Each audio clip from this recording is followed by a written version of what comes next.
Born in Belfast sailor town, John Joseph was his name, better known as Rinty Monaghan, and boxing was his game.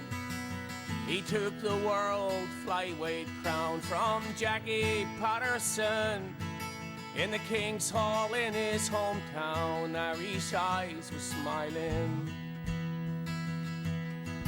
It was in the Bosco Fighting Club where he learned his steely trade. Put up your fist, young Monaghan, and never be afraid. He sparred with Johnny Basham and Bomber Billy Brown. They fought for pennies in the chapel fields until night came down. Rinty Monaghan, Belfast son, where the people in the cafes yelled, come on, give us a song.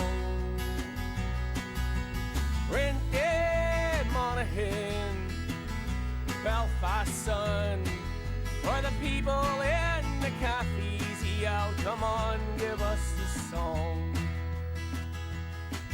Took a ferry bound for England, where he joined the fighting booth, trading punches with Freddie Mills in a fight he didn't lose.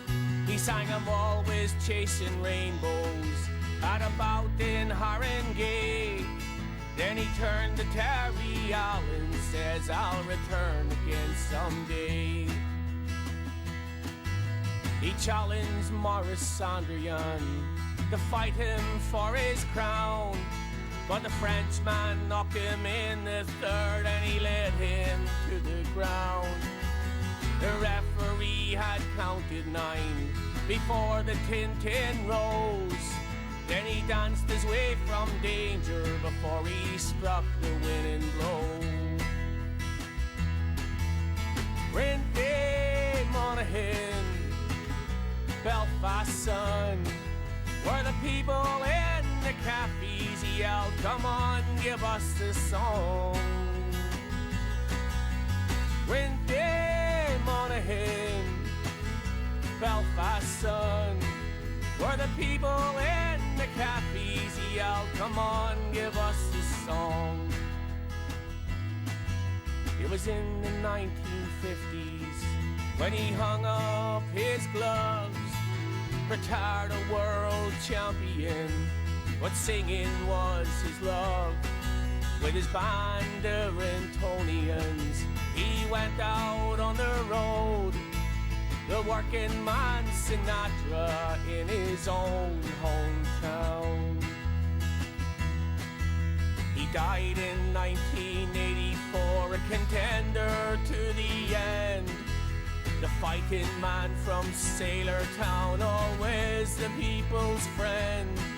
They lined Corporation Street with flowers and eulogies to the hero and the legend, Rinty Monaghan.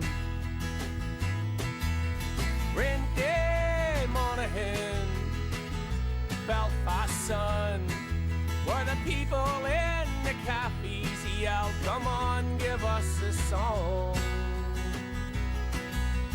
Rinty Monaghan, Belfast son, where the people in the cafes yelled, come on, give us a song.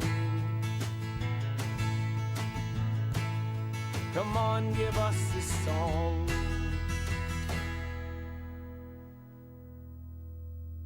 It's Eamon McCauley here for BLTV, and I'm down here in the Dockworkers Club in Pilot Street today for the Rinty Monaghan book launch. I've got the pleasure of having Gerry Storey with me now. Gerry's the most successful coach ever to come out of Ireland. Me and Gerry have sat for hours on end in the gym talking about Rinty Monaghan. It's our favourite subject. So Gerry, talk to me about Rinty as a man and as a boxer. Okay, we'll go the opposite way there. As a boxer, I was young. I was very young when Rinty was boxing. But what I can tell you about as the man himself, I can't say enough about him. Eamon, I've told you many a time, I'm sure I broke his heart. You know, whenever I was young, starting off in the coaching end of it, we had been travelling up and down the Clocker Valley, which would have been Ocker, Clocker, Finton, Ballygolly, 5 Mile Town, Enniskillen, Culloden, all them little places we used to box maybe twice a week. You know, whenever you got a phone call from Seamus O'Neill, who used to run a bicycle store in Coal Island, he was always a wee priest that was in trouble. You know, and it was Gerry, throw a lot of the boys into the bus, yourself, the whole lot of them, throw them into the bus and get down. Pull us out of a hole, this wee priest is in trouble. And if there's any chance of getting Rinty to come down with his belts. Now you can picture me running around where Rinty lives, knocking his door, him eating his dinners, coming out, me saying to him, Rinty, you can down to such and such, any chance of coming down with me and bringing your belts. Never once in all them years did he refuse me. He told me that was his biggest problem. He couldn't say no to anybody. I couldn't believe. See now when I sit back, not only that, I had him in boxing Yank and exhibition. I had Yank dressed up as Willie Clay, and that was just a few years before he died. And there he was in Art Glass Harbour. We had it packed with the kids. Willie Clay versus Rinty. You always said to me there wasn't a bad bone in his body. Not at all. Look, I cannot say enough about him. Cannot say enough about the guy. And Gerry, you have some great legendary friends, the likes of Eddie Futz, Angelo Dundee, Billy Conn, Fritzy Civic, Joe Fraser, and quite a few others. Has Rinty's name ever come up in any of them conversations? A lot of times, I can tell you this, and I don't think I've ever told this to anybody else. Rinty, before he died, Billy Conn and Civic, they had organised, I wasn't sure if it was down from, but we were in Atlantic City. We usually would go every year in Atlantic City, and in this particular year, along with Gerry Vale, we were opening the boardwalk for St Patrick's Day Parade, and they had it organised then for Rinty to come and be a greeter. That was to be in the casino, Harry's Hooray they called it, on the boardwalk in Atlantic City, and they wanted Rinty to be a greeter there. And that would have been a great job for him because he would have been in his glory. Yes. He loved being in and around people. Look, could you picture him as a greeter? Yeah.